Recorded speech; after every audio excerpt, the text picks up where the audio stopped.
Hi everyone, welcome. I'm down here in my wormery and I've got a bin over here that needs to be checked in on. It's been 2 weeks since the most recent check-in, at which time the system was fed.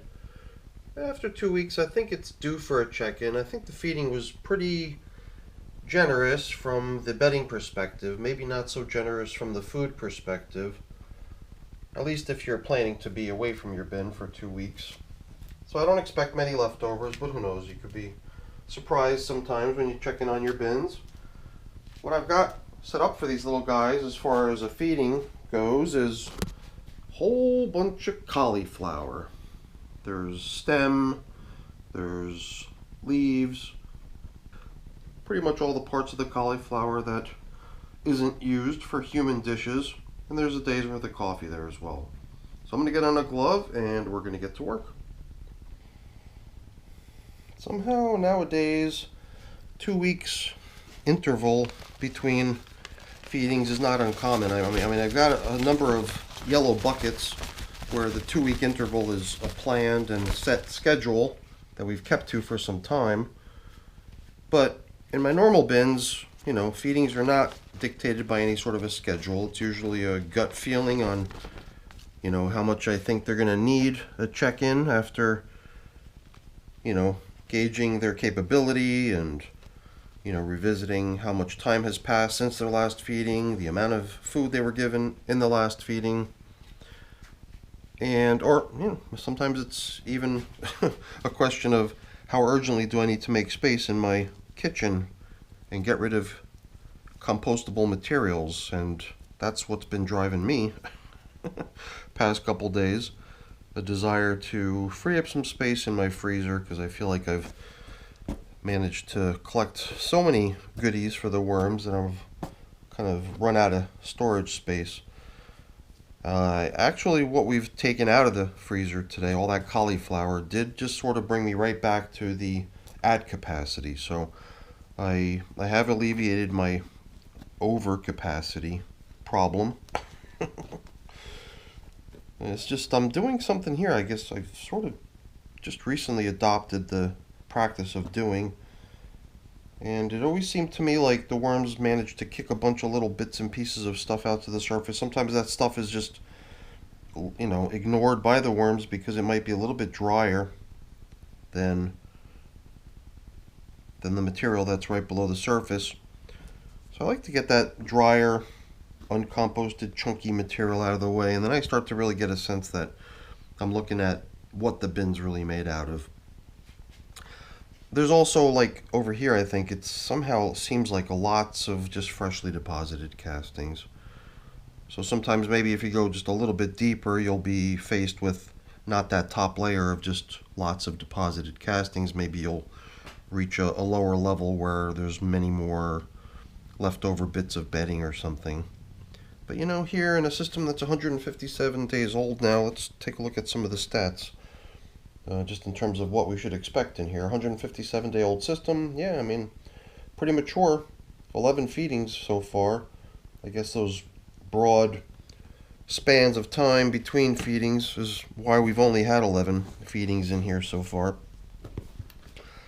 After that much time, we probably could have challenged these little guys with a whole lot more, given them a whole lot more, and then I guess the bin would be maybe closer to being full.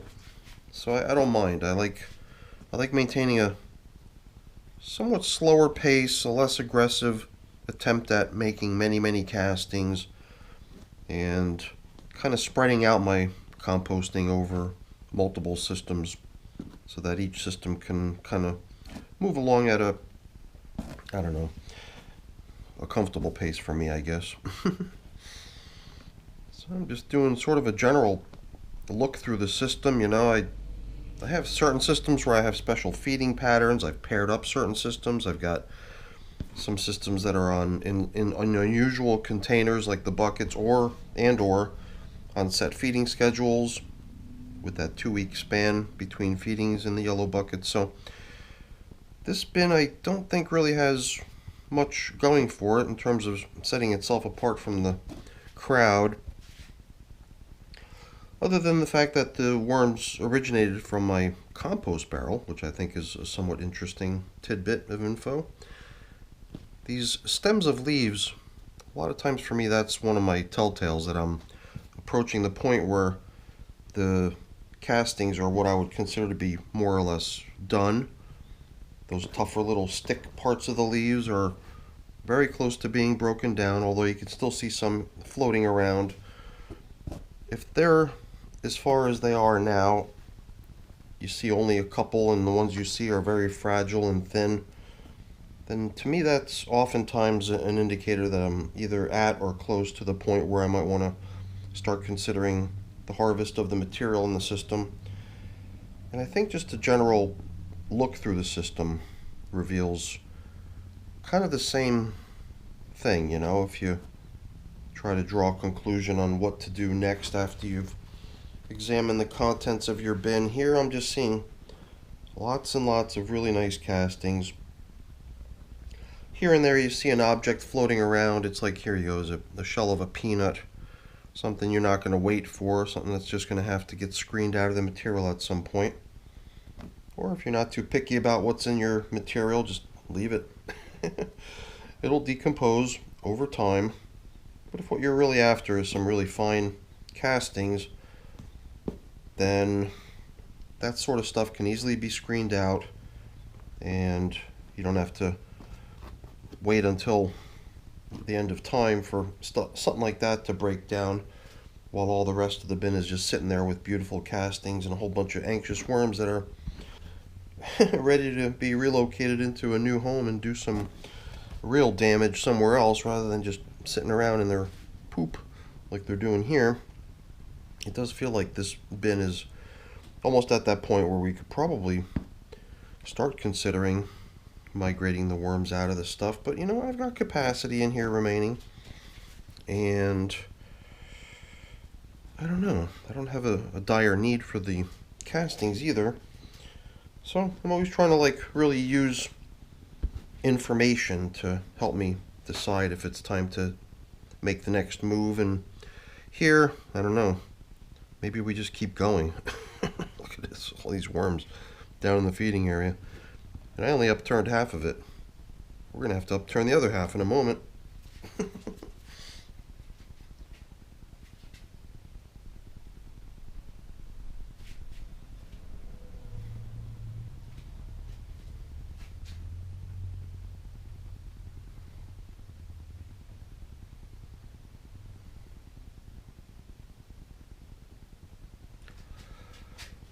Alright, this is fun. I guess when we upturn the...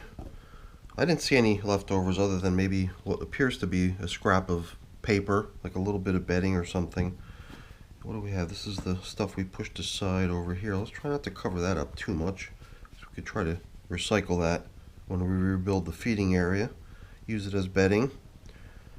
But let's get the rest of this feeding area upturned in such a way that it's an open hole that we can drop today's feeding into, and it'll give us another chance to get a sense of how many worms actually occupy this bin.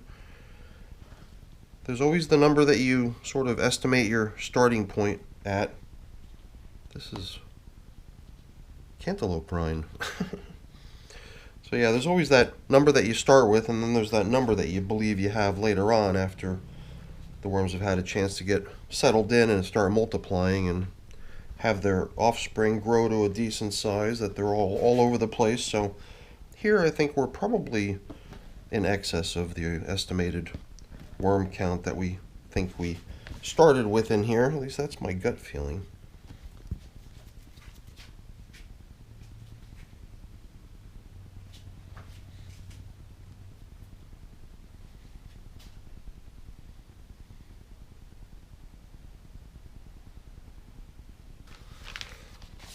You know, it's very tempting to bring in a type of bedding like my good old leaves, which brings with it all those leaf stems. But then I sort of commit to a more extended period of time that would permit all those leaf stems to get to the point like what you see in here, where if you do find one that's extremely worked and very fragile and hardly even there anymore, even the larger sized ones. So as tempted as I was to bring in the leaves and just use them, I think I'll reserve use of that stuff for somewhat younger systems where there's more time for that rougher type bedding material to get worked down. I think for this feeding we're going to stick with coffee filters. We've got the old feeding zone indicator that we can recycle because we're coming in here with some fresh coffee, which includes the filter. So let's start stacking in some of the food. We can begin with the coffee. Drop in maybe half of what's in here, and then I like to try to dress up the coffee a little bit for the wormies, so it's not just a boring single course. This way it's got like a little side, and maybe we even throw in a little bit of grit in case they need it. Now I bought over, let's see, I bought in a couple other things here. I've got some soiled napkins, paper towels, but you know what we really need to get rid of down here is some of this cauliflower, because there's a lot of it in here. So let's check out what we got. We got this really big hunk of the stem, I guess is the main stem. Here are some more segments where various little branches pop off, but these are also kind of almost like a stem. Tougher piece, I would think, although I don't know how tough this stuff's really going to be once it starts to thaw out. I don't know if it's just going to become like a really easy to eat food for the wormies or if it's going to be a tough thing. All the leafy parts I'm imagining to be pretty fast moving, easy feeding materials, but you know, it's sometimes pretty deceiving. Sometimes what you think the worms are going to be able to plow through quickly ends up turning into a food that takes forever for them to eat. Alright, we've given them about half of the cauliflower that I bought down here for them, so we can start to work up a couple additional little layers of bedding materials. I've got the, here it is, the coffee filter that we've had working as our feeding zone indicator up until now. It's now going to serve the purpose of bedding in the feeding area.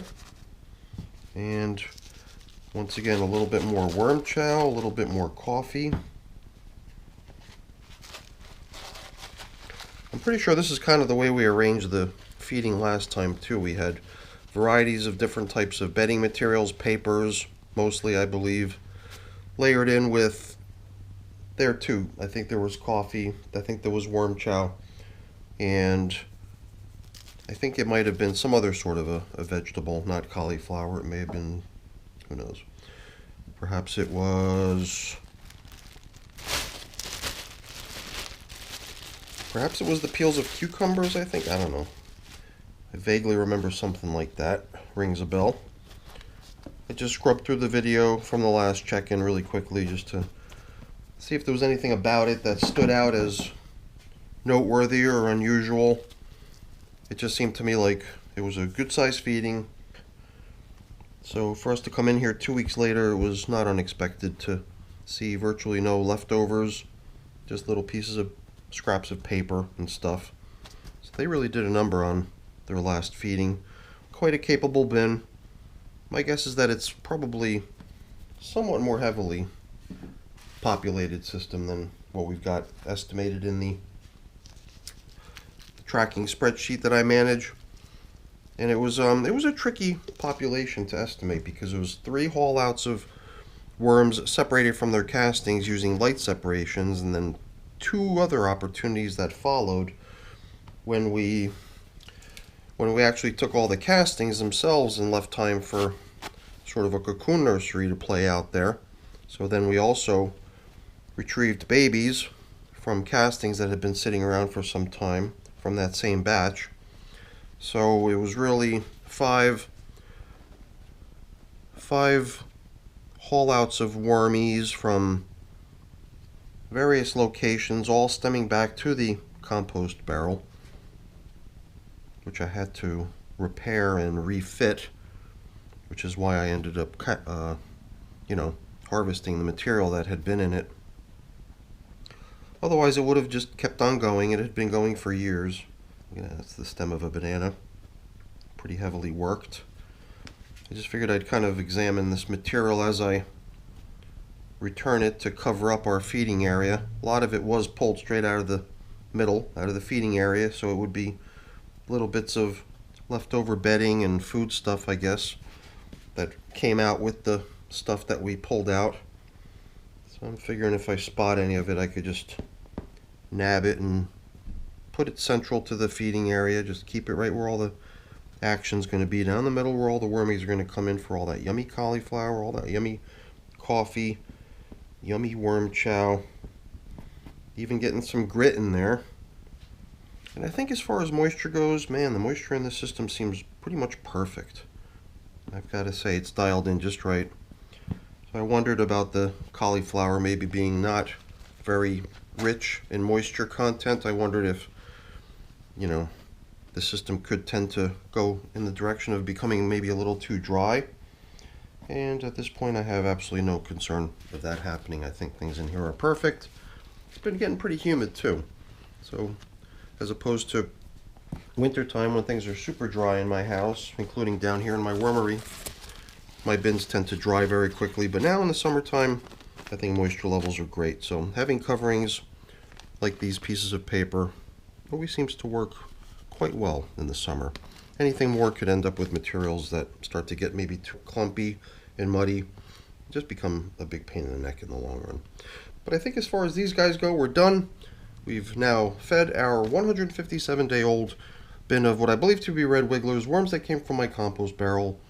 Just got their 12th feeding now, and I don't know, we had a 17-day span, now we had a 14-day span.